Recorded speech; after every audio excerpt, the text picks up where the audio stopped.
नमस्कार। मैं डॉक्टर धर्मवीर गुजर, सहायक आचार्य भूगोल विभाग MSJ कॉलेज भरतपुर। आज हम राजस्थान का भूगोल विषय से जो फिजिकल डिवीज़न ऑफ राजस्थान यानी कि राजस्थान के भौतिक विभागों का जो जैसे कि हमने राजस्थान के 4 भौतिक विभागों में विभक्त किया था, इसमें हम तीसरे नंबर का यानी कि पूर्वी राजस्थान, पूर्वी मैदानी क्षेत्र, पूर्वी राजस्थान का पूर्वी मैदानी क्षेत्र जिसको ग्रेट ईस्टर्न प्लेन्स के नाम से भी जाना जाता है, उसका अध्ययन करने जा रहे हैं। इसलिए जो पूर्व के वीडियो या पूर्व के जो विभिन्न बिंदुवार अध्ययन कर उसी के क्रम से हम आज ये राजस्थान के ईस्टर्न प्लेन का अध्ययन करेंगे यहाँ पे। तो आप लोग सभी ध्यान से इसे सुनने की कृपा करेंगे। राजस्थान का जो ये अरावली के पूर्व में स्थित राजस्थान का जो पूर्वी हिस्सा एक समतल मैदान के रूप में जाना जाता रहा है। इसमें पश्चिम से पूर्व की ओर 50 सेंटीमीटर की समवर्षा रेखा के रूप में विभाजित किया जा रहा है। राजस्थान की अलवर, भरतपुर, करौली, सवाईमाधोपुर, जयपुर, दौसा, टोंक, भीलवाड़ा जिले इसमें सम्मिलित।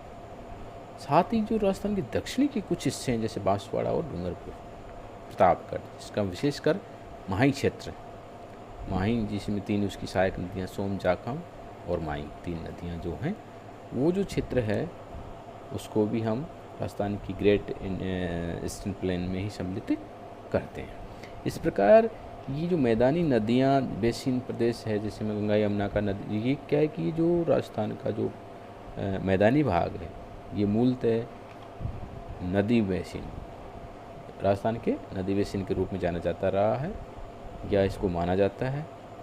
इसमें गंगा यमुना का दोआब क्षेत्र के रूप में भी इसको माना जाता है। इसका जो पूर्वी हिस्सा है जैसे कि विंध्यन पठार से, और जो इसका चंबल बेसिन है, बनास बेसिन है और माही बेसिन है। माही बेसिन को छप्पन का बेसिन भी कहा जाता है।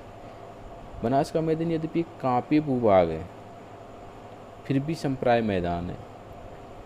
गंगा यमुना नदी दोआब बेसिन इसका मुख्य रूप से इसके 3 उपविभाग हैं जिसके पूर्वी मैदानी क्षेत्र के 3, बनास और बाणगंगा बेसिन, चंबल बेसिन और मध्य माही बेसिन। तो हम इसका जब अध्ययन क्रम से करते हैं तो जैसे सर्वप्रथम बनास बाणगंगा बेसिन नदी लेते हैं जो कि बनास यानी वन की आशा, बनास नदी यानी वन की आशा भी कहते हैं। ये 50 सेंटीमीटर की समवर्षा से निर्धारित होते हुए राजसमंद जिले की खमनोर पहाड़ियों से निकलती हुई टोंक अजमेर होते हुए ये नदी सवाईमाधोपुर और चंबल नदी की सहायक नदी के रूप में जानी जाती है। इसकी कुछ टीलेनुमा जिसको पिडमांट को जैसे मालपुरा, करौली का उच्च मैदान है उत्तरी पूर्वी में। बनास बाणगंगा जैसे जयपुर, कोठारी, बेड़च, स्वाद्र, मानसी, ढूंढ, बांडी, मोरेल, वागनी, गंभीरी आदि नदियाँ इसकी सहायक नदियाँ हैं। 65 से 90 सेंटीमीटर इसकी वर्षा रेखा है।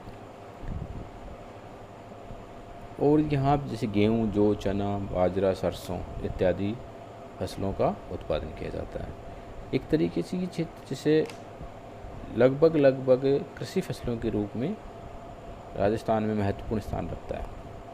इसके पश्चात चंबल बेसिन जो कि चंबल नदी जिसे मऊ से निकलती है इंदौर के पास से जनापाऊ की पहाड़ियों से 965 किलोमीटर नदी बहती हुई राजस्थान में प्रवेश करती है दक्षिणी जिलों के माध्यम से, और दक्षिणी जिले की झालावाड़, कोटा, बारा और सवाईमाधोपुर होते हुए धौलपुर जिले, मध्य प्रदेश, राजस्थान, यूपी के अंदर इटावा के पास यमुना नदी में सम्मिलित हो जाती है। यह राजस्थान की एकमात्र, यूँ कहें कि एकमात्र सदावाहिनी और सबसे बड़ी नदी कामधेनु नदी, चर्मणावती नदी के रूप में जानी जाती है, जिसके ऊपर पूरा राजस्थान की जो अर्थव्यवस्था है वो निर्भर करती है। चंबल बेसिन एक तरीके से जिसको रेवाइन लैंड जिसको बोलते हैं ना, उत्खात स्थलाकृति, बैडलैंड टोपोग्राफी के रूप में भी जानी जाती है। और ये भारत में भी प्रसिद्ध है बैडलैंड के रूप में। करौली है, सवाई माधोपुर, धौलपुर, चंबल के भीड़, इसमें कटे फटे क्षेत्र होते हैं। अत्यधिक कटाव के कारण इनको भीड़ कहते हैं। अधिक महत्वपूर्ण चंबल भीड़ ही माने जाते हैं क्योंकि 480 किलोमीटर लंबाई में कोटा से बारा तक विस्तृत हैं। चूँकि मंडहोली नाम की पहाड़ियाँ भरतपुर के पूर्व अधिकतम ऊंचाई 216 मीटर है।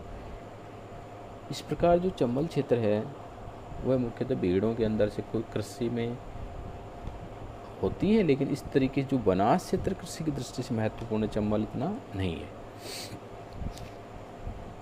लेकिन हाँ, चंबल नदी बेस जो है उसके ऊपर बैराज जल विद्युत परियोजनाएं राजस्थान और राजस्थान के पड़ोसी राज्यों के लिए महत्वपूर्ण है।